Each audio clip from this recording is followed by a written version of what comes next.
తన పేరు రత్నం. తన మీద చాలా కేసులు ఉన్నాయి. చాలా కిరాతకురాలు అని తనని పట్టుకొని తన వెనకుండి ఇదంతా చేయిస్తున్న వాళ్ళ పేరు బయట పెట్టాలి అని సూర్య చెప్తాడు. తనని పట్టుకుంటే నా శోభను చంపింది కూడా ఎవరో తెలిసిపోతుంది. నీకు అంత ఛాన్స్ కూడా ఇవ్వను సూర్య. వాళ్ళని కాటికే పంపిస్తాను అని శరత్చంద్ర అంటాడు. తిను మీకు గాని మీ ఇంట్లో వాళ్ళకి గాని ఎవరికైనా తెలిసేమోనని అడగడానికి వచ్చాను అని సూర్య చెప్పటంతో నాకు తెలీదని గోరింటాకు అరుస్తూ ఉంటుంది. పిన్ని నువ్వు కాస్త ఊరుకుంటావా అని అపూర్వ సర్ది చెప్తూ బావా మేము ఎప్పుడూ చూడలేదు బావా అని అపూర్వ చెప్తుంది. చూశారుగా సూర్య మాకెవరికీ తెలీదు అని శరత్చంద్ర అంటారు. సరే ఇంకా ఏదైనా ఇన్ఫర్మేషన్ తెలిస్తే నేను మీకు చెప్తాను అని ఇన్స్పెక్టర్ అనడంతో అసలు తినే చేసిందని మీకెలా ప్రూవ్ అయ్యింది అని శరత్చంద్ర అంటారు. ఎంత పెద్ద క్రిమినల్ అయినా ఏవో ఒక క్లూస్ వదిలి వెళ్తారు కదా. కిచెన్లో తన ఫింగర్ ప్రింట్స్ దొరికాయి, అందుకే మేము పట్టుకోగలిగాము. సరే వస్తానని బయలుదేరి వెళ్తాడు. అపూర్వ ఇక నువ్వు చచ్చినట్లే, ఈ మర్డర్ కేసు కూడా నీ తలకు చుట్టుకున్నట్లే అని గోరింటాకు అంటే వెంటనే అపూర్వ గోరింటాకు పిన్ని చెంపలు పగలగొట్టేసి నోరు మూసుకో అని అరుస్తూ ఉంటుంది. తర్వాత భూమి తనని గగన్ గొంతు నులవడం గురించి ఆలోచిస్తూ బాధపడుతూ ఉంటుంది. అప్పుడే శివ అక్కడికి వచ్చి అక్క బావకి నీపై ప్రేమ లేనే లేదక్క, ఈరోజు చెయ్యి కూడా చేసుకున్నాడు. మనం ఇక్కడ ఒక్క నిమిషం కూడా ఉండనవసరం లేదు, పదక్క వెళ్దాం అని భూమి చేయి పట్టుకొని లాగుతూ ఉంటే శివ వచ్చి ఇలా కూర్చోపెట్టుకుంటుంది. చూడు మనకి ఇష్టం లేని వాళ్ళు మన దగ్గరికి వస్తే మనకు కోపం వస్తుందా లేదా, అలాగే బావకు కూడా కోపం వచ్చింది.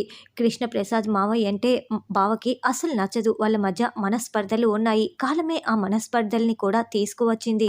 అయినా మా మధ్య బంధం ఈ తాలితో ప్రేమతోనో ముడిపడలేదు. చిన్నప్పుడే మా ప్రేమ బంధం మొదలైంది. ఆ రోజు బొమ్మలో ఉన్న నా అరుపులు ఏడుపులు విని బావ నన్ను కాపాడాడు. బావ కనుక నన్ను కాపాడకపోయి ఉంటే ఈరోజు నేను ఇలా ప్రాణాలతో ఉండేదాన్నే కాదు. ఏ కుక్కలకో గద్దలకో ఆహారం అయిపోయి ఉండేదాన్ని. చిన్నప్పుడే ముడిపడిన బంధం మాది. బావ 3 ముళ్ళు వేయలేదని చెప్తే అది జరిగిపోతుందా? కాదు. మా బంధం ఎప్పుడో ముడిపడింది కాబట్టి ఎవరూ కూడా మా బంధాన్ని వేరు చేయలేరు. నాకు నాన్నంటే ప్రాణం. బావ కూడా కావాలి. ఎవరినో ఒకరే కావాలి తేల్చుకోమంటే నేను నాన్న కావాలని వెళ్ళిపోయాను. నేను ఎటో వెళ్ళిపోతానని బావ అనుకున్నాడు. నాన్న మీద ప్రేమ చంపుకోలేను, బావని వదులుకోలేను. నాకు ఇద్దరూ కావాలి. మాది ఎంత ప్రేమ అంటే మీ గగన్ బావది కొండంత ప్రేమ అని భూమి చెప్తూ ఉంటుంది. ఎవరైనా ఇష్టమైన వాళ్ళ మీదే కదా కోపం చూపిస్తారు, చెయ్యి చేసుకుంటారు. ఇంకెప్పుడు కూడా వదిలేసి వెళ్దామన్న మాట మాట్లాడకు అని భూమి చెప్తుంది. సారీ అక్క, ఇంకెప్పుడు ఇలాంటి మాటలు మాట్లాడను అని శివ అంటాడు. తర్వాత బిందు ఇందు ఇద్దరు పరిగెత్తుకుంటూ శారదను చూడటానికి హాస్పిటల్కి వస్తారు. రూమ్ నెంబర్ తెలుసుకొని పెద్దమ్మ అంటూ ఏడుస్తూ శారదని చూస్తూ ఉంటారు.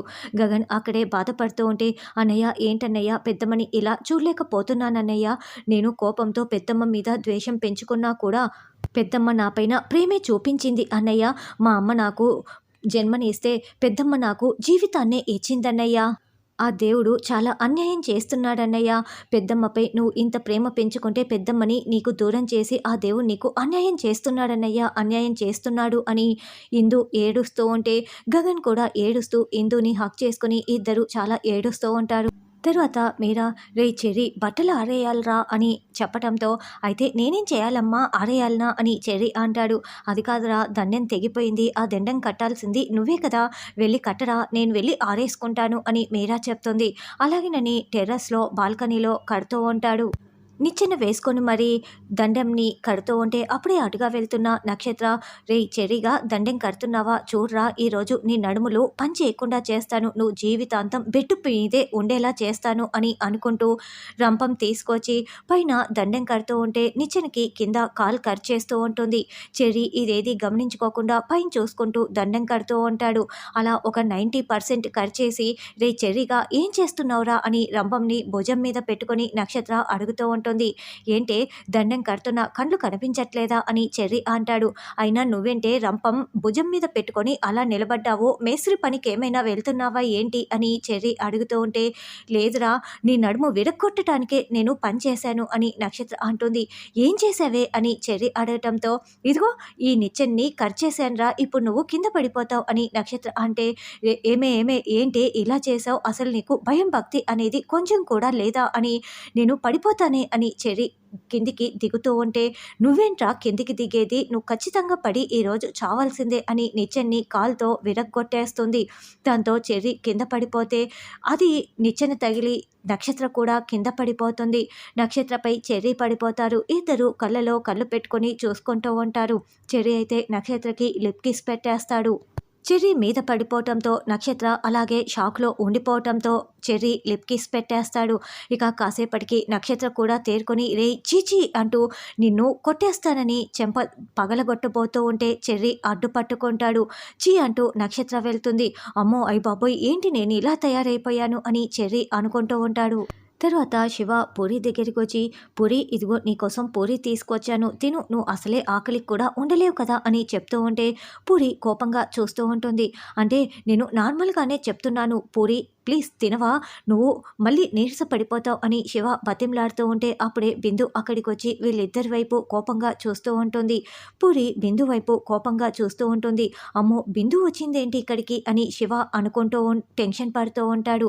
అంటే పూరి చాలా ఆకలితో ఉంది, చల్లారిపోతుంది తినవా అని మళ్ళీ శివ చెప్తూ ఉంటాడు.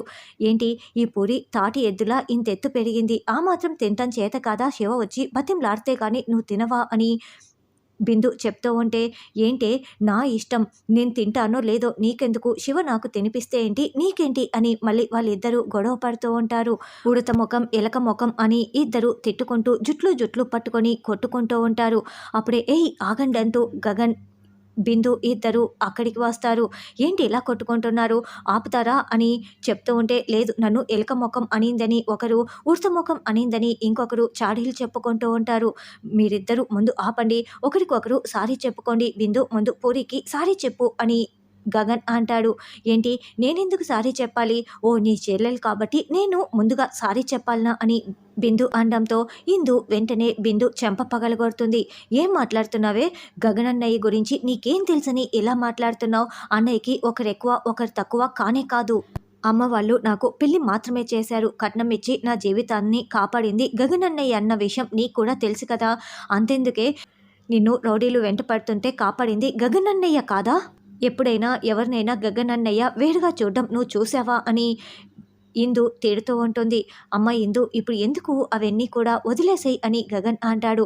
నువ్వు ఊరుకో అన్నయ్య, దీనికి తెలియాల్సిందే, ఏంటి ఇది లేకుంటే ఎలా మాట్లాడిందో నువ్వు చూస్తున్నావు కదా అని ఇందు చెప్తుంటే, వదిలేసే ఇందు అని గగన్ అంటాడు. అన్నయ్య నీ గొప్పతనం గురించి తెలిస్తే ఎప్పుడు ఎవరు కూడా ఇలా మాట్లాడరు, ముందు అన్నయ్యకి సారీ చెప్పు అని ఇందు చెప్పడంతో సారీ అన్నయ్య అని బిందు ఒకసారిగా గగన్ని హక్ చేసుకుంటుంది. పర్లేదమ్మా అని బిందుని దగ్గరికి తీసుకొని, పూరి నువ్వు కూడా ఇలా రా అని, చూడండి మీరిద్దరూ ఇలా గొడవ పడకూడదు, చూసేవాళ్ళు ఏమనుకుంటారు, మీరిద్దరూ కలిసిమెలిసి ఉండాలి అని గగన్ చెప్తూ ఇందును కూడా ముగ్గురిని హక్ చేసుకొని చాలా సంతోషపడుతూ ఉంటే శివ ఇది చూసి సంతోషపడుతూ ఉంటాడు. తర్వాత గగన్ 1116 సంపాదించి దీక్ష చేయటానికి శారదను కాపాడుకోవటానికి అష్టకష్టాలు పడుతూ ఉంటాడు.